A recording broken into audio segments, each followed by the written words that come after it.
Baruch Hashem, on se trouve dans un moment très spécial. On se trouve le lendemain matin de Kippour. Le lendemain matin de Kippour, ça a un nom. Ça a un nom. Ça s'appelle Beshem Hashem. Le nom d'aujourd'hui, ça s'appelle... Aujourd'hui, c'est Beshem Hashem, le nom d'Hashem.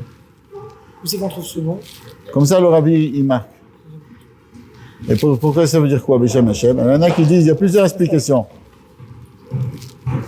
Et une des explications, c'est parce que on dit que Be'etzem, jusqu'à présent, on pouvait pas dire, il fallait dire Amelech HaKadosh.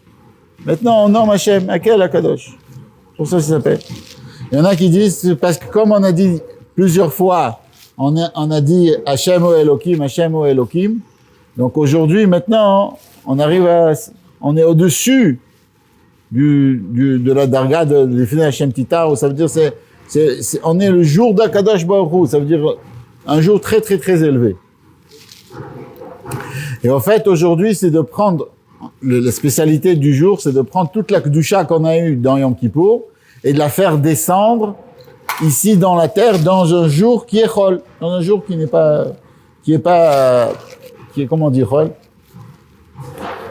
Qui est pas Akadosh, qui est pas un jour de fête. Profane. Ok. Ce Shabbat, Bezrat Hashem, on va lire la parashat Haazinu. Haazinu Hashamayim vadabera v'tishma haaretz imrepi. Alors, la vraie, il faut comprendre, ça veut dire quoi? C'est quoi la parashat Haazinu? La parashat Haazinu, c'est une parashat très très importante. Dans le Beth Hamikdash, les Lévim, à chaque fois, ils lisaient parashat Haazinu. Ils avaient un sorte de seder comme ça. Toutes les semaines, j'ai dit les Lévim le chantaient, mais les Kohanim, ils lisaient parashat Haazinu toutes les semaines. Et chaque fois, ils disaient une autre paragraphe de parashat Haazinu. Il y a une sgoula comme ça. Les gens, ils cherchent des sgoulottes. Alors, il y en a qui achètent Maftir Yona très cher parce que c'est une sgoula de tchouva et de hashirut. De faire tchouva et aussi d'être riche. Comme ça. Et il y en a, mais il faut savoir qu'il y a une autre sgoula aussi de hashirut, c'est de connaître parashat Haazinu par cœur. De connaître parashat Haazinu par cœur et de répéter parashat Haazinu. Ça, si je me trompe pas, c'est au nom du Maharal de Prague. C'est-à-dire, parashat Haazinu, c'est une parasha qui est très, très, très importante. Il y a même une histoire, le Ramban, Nachmanide, Rabbi Moshe Nachmanide, lui, il a vraiment expliqué la parashat Haazinu. C'est un de mes farshim. Tout le monde, Ramban, on peut dire la parashat Haazinu, c'est vraiment une parasha où le Ramban explique cette parasha. Et il y a une histoire terrible d'ailleurs, qui est marquée dans le Seder Adorot. Elle n'est pas marquée dans le Ramban, mais elle est marquée dans un autre livre, où il y a une histoire avec parashat Haazinu et le Ramban. Qu'est-ce qui s'est passé? Le Ramban, il avait un élève qui s'appelait Avner. Ramban. Oui. Et cet élève-là, c'était un très très bon élève. Vraiment un très très bon élève. Il était doué, il avait des kishronotes, il était un très bon élève. Et un jour, comme ça, on ne sait pas ce qui s'est passé avec cet élève-là, il est parti. Il est parti complètement, il a été très très loin. Mais en même temps qu'il a été loin, il a grandi aussi. Hashem Ishmo, il est devenu très important, jusqu'à ce qu'il soit devenu je sais pas, le maire ou le moshel, quelqu'un d'important de la ville, là où le Ramban, il habitait. Yom Kippour, je crois que c'était Yom Kippour qui est tombé Shabbat. Il appelle le Ramban, il amène le Ramban chez lui à la maison, et il lui montre comment il mange quelque chose qui est interdit de manger, Yom Kippour, Shabbat, il lui montre comment lui, il est vraiment, il fait un pile-poule avec le Ramban, il fait, combien d'avérot je fais? Maintenant, c'est vrai que je fais 5 avérotes. Je crois que le Ramban, il a dit non, tu fais pas 5, tu fais 4. Je sais pas, il y a eu toute une discussion là-bas. Ça veut dire que c'était un Talmid Chacham encore. Il connaissait la Torah. Mais il a dit, c'est fini. Je veux plus garder la Torah. Il dit, pourquoi tu es devenu comme le Ramban? Il lui pose la question. Il lui dit, attends, pourquoi tu es devenu comme ça? Qu'est-ce qui s'est passé? Il lui dit, c'est très simple. Toi, hein, tu as dit que dans Parashat Haazinu, il y a tout. Il y a tout dans Parashat Haazinu. Alors j'ai dit, si tu dis quelque chose comme ça, et c'est sûrement faux, donc tout ce que tu as dit, c'est faux. Alors j'ai dit, puisque c'est faux, alors autant profiter de la vie. Et le Ramban, il lui a dit, pourquoi? Je dis encore que dans Parashat Haazinu, il y a tout. Il faut savoir que dans Parashat Haazinu, c'est tellement important Parashat Haazinu, que c'est la dernière mitzvah de la Torah. C'est quoi la dernière mitzvah de la Torah? Vous savez c'est quoi la dernière mitzvah? Il y a laquelle? D'écrire un Sefer Torah. D'écrire un Sefer Torah. Ve'ata, comment il y a marqué? Ve'ata, kitvu lachem et ashira azot. Et maintenant, venez écouter cette shira, ce cantique. Et c'est quoi le cantique? C'est quoi le cantique qu'on dit et ashira azot? C'est Haazinu. Seulement le Rambam, il dit, comme on peut pas marquer que un paragraphe, alors il faut tout écrire pour qu'il y ait Haazinu dedans. Ça veut dire que si on écrit un Sefer Torah de nos jours, si on a une mitzvah d'écrire un Sefer Torah de nos jours, c'est parce qu'il y a une mitzvah d'avoir Parashat Haazinu écrit dans un Sefer. Juste pour ça, Parashat. Ça veut dire que Parashat Haazinu, si on veut, c'est l'essence de tout le Sefer Torah. C'est bon? De toute la lecture de la Torah. Je pense que c'est 10 commandements. Mais c'est pas compréhensible, surtout que Parashat Haazinu, elle nous parle de choses qui sont tellement dures. Il y a des mots dans Parashat Haazinu qui sont vraiment, vraiment, vraiment durs. D'accord? Et comment ça se fait que à Kadosh Baruch Hu, il nous dit, ça c'est l'essence de la Torah. Alors on revient à notre histoire. On était au milieu de l'histoire. On a fait un parenthèse, on revient à notre histoire. Ouais. Alors le Rambam, il vient, il dit, mais pourquoi? Je dis toujours que dans Parashat Haazinu, il y a tout. Il y a tout dans Parashat Haazinu. Alors il le regarde comme ça, il lui dit, ah bon? Et où c'est que je suis, moi, marqué dans Parashat Haazinu? Avner. C'est là. Alors il lui dit, Amarti Afiem, Abita, Meinosh Zichram. Si on me dit comme ça, Amarti Afiem, Ashbita, Meinosh Zichram, on prend la troisième lettre, et ça va sortir Areb Avner. La troisième lettre à partir du Amarti Afiem, Ashbita, Meinosh Zichram, il y a marqué Reb Avner. Heureusement que ça s'appelle pas Jean-Paul. C'est sûr que là, ça... Alors il a dit, il était très très choqué comme ça. Quoi? Moi je suis marqué dans Parashat. Mais c'est un mot dur, ça veut dire, il a dit ça dans Parashat Haazinu, c'est Amarti Ashbita Meinosh Zichram, ça veut dire, Chas v'Shalom, j'ai dit, je vais les exterminer du Enoch. Enoch, ça veut dire de l'humanité. Zichram, c'est leur souvenir.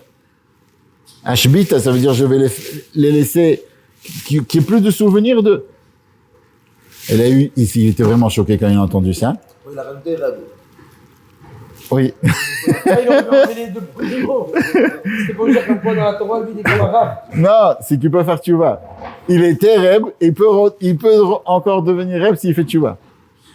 Ashbita Menot Shichem, il a dit, qu'est-ce que je peux faire? D'un coup, il est devenu blanc, il a compris qu'il s'était trompé. Bien sûr, il a arrêté. Non seulement il a arrêté, il a pris, on dit comme ça qu'il a pris un bateau, il a été dans la mer, et personne ne sait ce qui a été avec lui. Ah, c'est Yona. C'est pas ça. Pourquoi? Parce qu'il a fait une tchouva gvora. Il a compris que il a compris que son chemin, c'était pas un chemin qui est comme il faut. Alors, on voit que Parashat Haazinu, comme on a dit, il y a tout marqué dans Haazinu. C'est une parasha On sait que c'est marqué, moi, allez-y. Écoute, je suis pas le Ramban, mais si tu veux, tu peux chercher. Alors, dans Parashat Haazinu, c'est une parasha tellement importante. Il faut réellement comprendre, ça veut dire quoi? Pourquoi Parashat Haazinu, c'est une parasha tellement importante? Et quel est le rapport entre Parashat Haazinu et Sukkot? Ça, c'est une autre question. C'est une chanson, elle est écrite différemment. Alors, l'Ichora, on sait que c'est une chanson. Ça veut dire que toute la Torah, elle est marquée d'une certaine manière. Et là, c'est une chanson, ça veut dire que un verset amène l'autre verset. C'est un cantique. Il y a un verset qui amène un autre verset, et c'est marqué d'une autre manière que toute la Torah. Toute la Torah, elle est marquée d'une même manière, à part les chansons. Par exemple, la chanson de Azashir Moshe, Ber, etc. Aliber, Azashir Moshe. C'est pas écrit comme Azim. Ok, mais c'est marqué d'une manière Non, différente. mais la Shira pour avec le BR de Myriam. Eniber, Aloula, etc. Et il y a aussi Parashat Azim. Il y a 3 en tout. Il y a 3. Alors, ça veut dire quoi? Alors, Nichora, on a d'autres endroits, on pourrait dire, c'est parce que on veut nous dire que Akadosh Baruch Hu, le Ramban, il répond à ça. Le Ramban, il dit que si la Parashat Azim, elle est tellement chérie par Akadosh Baruch Hu, c'est parce que c'est la paracha qui va suivre le peuple juif pendant la galoute, quand ils vont être expulsés de la terre. Et parce que qu'est-ce que les non-juifs de l'époque, ils disaient, il y a longtemps, ils disaient, Akadosh Baruch Hu vous déteste, Akadosh Baruch Hu n'est plus avec vous. Mais il est déjà encore. Hein, D'accord. Il est plus avec vous. À l'époque, il vous aimait. À l'époque, il vous aimait, mais maintenant, Quand vous faites pas, alors c'est nous maintenant. Attends, voilà. Et maintenant, on est, et ça, et si tu veux, dans le Parashat Azinu, on voit que tout est planifié. Du début, il y a le début de la galoute, jusqu'à la Géoula, et jusqu'à Triat HaMetim. Comme la Gemara, elle dit, dans Parashat Azinu, il y a le Avar, il y a le passé, Ové, ce qu'on vit maintenant, et le Hatid, le futur. Il y a tout dans Azinu. Et si tu veux, c'est une paracha qui nous dit que malgré tous les moments difficiles que le peuple juif va avoir, Akadosh Baruch Hu se trouve toujours avec nous, et malgré cela, il va nous libérer. Le parashat Azinu nous dit, sachez que même que quelqu'un il a des moments difficiles dans sa vie, chaque moment difficile qu'il a, c'est comme si c'était un petit point. D'accord? C'est des prakim. Des prakim, c'est-à-dire des chapitres. Chaque moment difficile qu'on a, c'est un chapitre. Et le chapitre, il est fait pour avancer vers un autre chapitre. Et quand on a le chapitre difficile, on comprend pas quel rapport avec nous, pourquoi ça nous arrive et qu'est-ce qu'on a. Mais quand on a quelque chose de difficile, c'est le but de cette chose difficile, c'est d'amener à quelque chose que après, grâce à la chose difficile qu'on a eue, ça va être plus facile.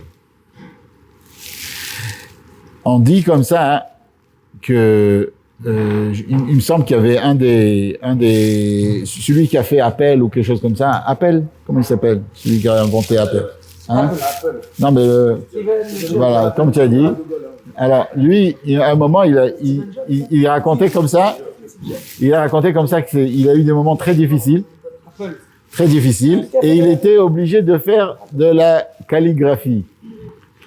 Et il comprenait pas quel rapport avec lui. Mais quand il a inventé après, 10 ans après, quand il était ingénieur, grâce au fait que quand il a eu des moments difficiles, il a appris ça l'a aidé à faire des choses extraordinaires.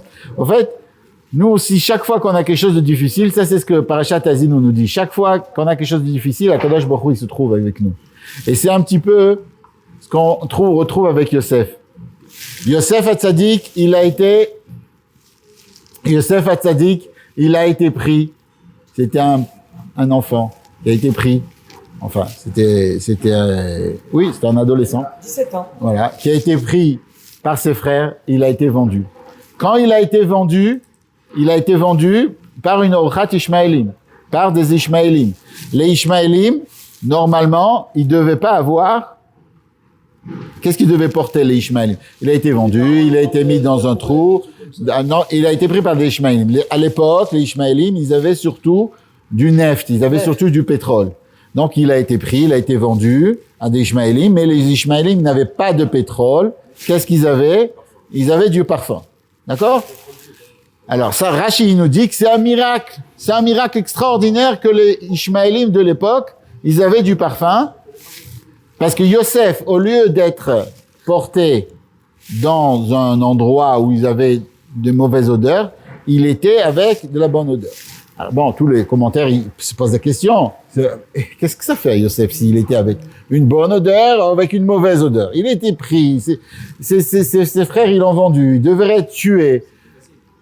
Ah, d'accord, mais comment on dit, si quelqu'un, si quelqu'un il est pris je sais pas, il est pris en tant qu'esclave, etc. Et tu crois qu'il regarde s'il y a de la bonne odeur et de la mauvaise odeur, il est tellement triste de ce qui lui arrive qu'il pense pas à l'odeur qu'il y a autour de lui. Pourquoi? Et Akadosh Baruch Hu, il fait pas des miracles pour rien. Pourquoi c'est tellement important de faire cette miracle-là qui est une bonne odeur? Et les commentateurs, ils disent, cette bonne odeur, c'est ça qui a sauvé Yosef. Miracle. Pourquoi? Parce que Yosef, il a compris que si Akadosh Baruch Hu lui fait un miracle et lui amène une bonne odeur quand il est avec des Ishmaélim, alors que normalement il devait pas avoir de bonne odeur, c'est qu'Akadosh Baruch Hu, il est avec lui. Que même dans le moment très très dur, Akadosh Baruch Hu, il se trouve avec lui. Et très souvent, on verra que même quand on a quelque chose de dur, on voit comme ça, Akadosh Baruch Hu nous montre qu'il est avec nous. Et ça, c'est Parashat Ha'azinu.